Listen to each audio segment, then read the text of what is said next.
Earlier, we saw how a dog was so in tune with her owner, she could anticipate serious drops in blood pressure before the symptoms occurred. Predicting an oncoming health threat is impressive for a trained service dog. But what about an ordinary house cat?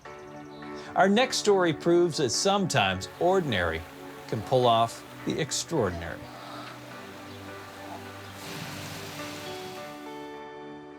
Myron and Patricia Peter have been married and enjoying family life in Camrose, Alberta for 27 years. And if Myron had his way, they'd go back even farther than that. Myron and I met November 1st, 1979. And then we went out for New Year's at midnight.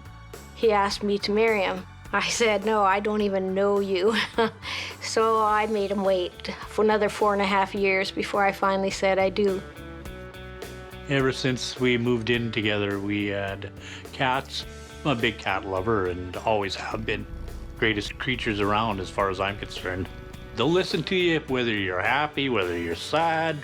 They're awesome animals. Myron and Patricia have always had a couple of cats in their home. And now that their 2 daughters are older and out on their own, the cats are even more treasured as companions. But when one of their animals died in 2010, their remaining cat, Max, was left without a buddy.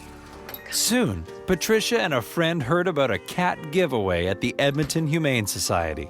So they jumped in the truck and made the hour-long drive to the city.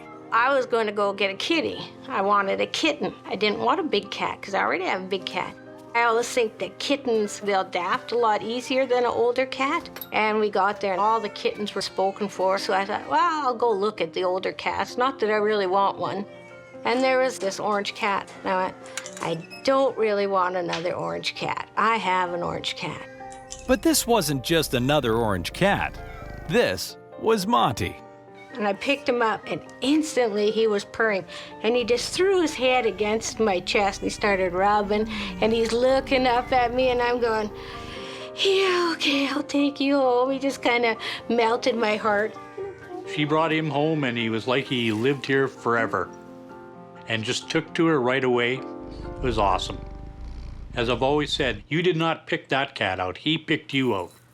Just a few weeks before bringing Monty home, Patricia was diagnosed with type 2 diabetes.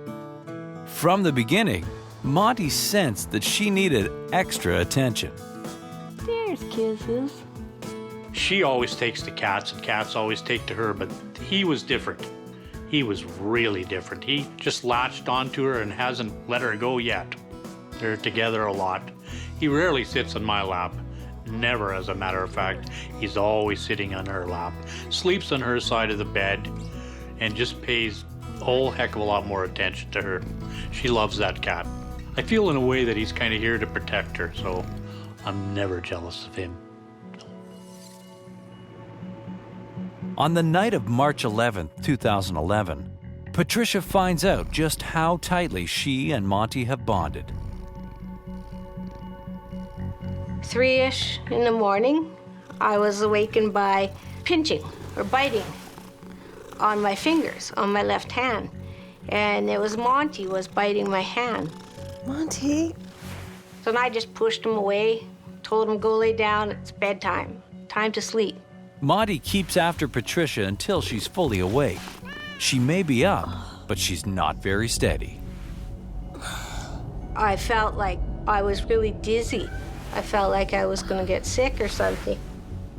And in our bedroom, we have the satellite dish that's got a light on it. So I was looking and trying to focus on the light. It was foggy and fuzzy and stuff like that. And I couldn't focus my eyes on it. My legs are shaking, my hands are shaking, and I'm just not feeling good. I don't like to wake Myron up.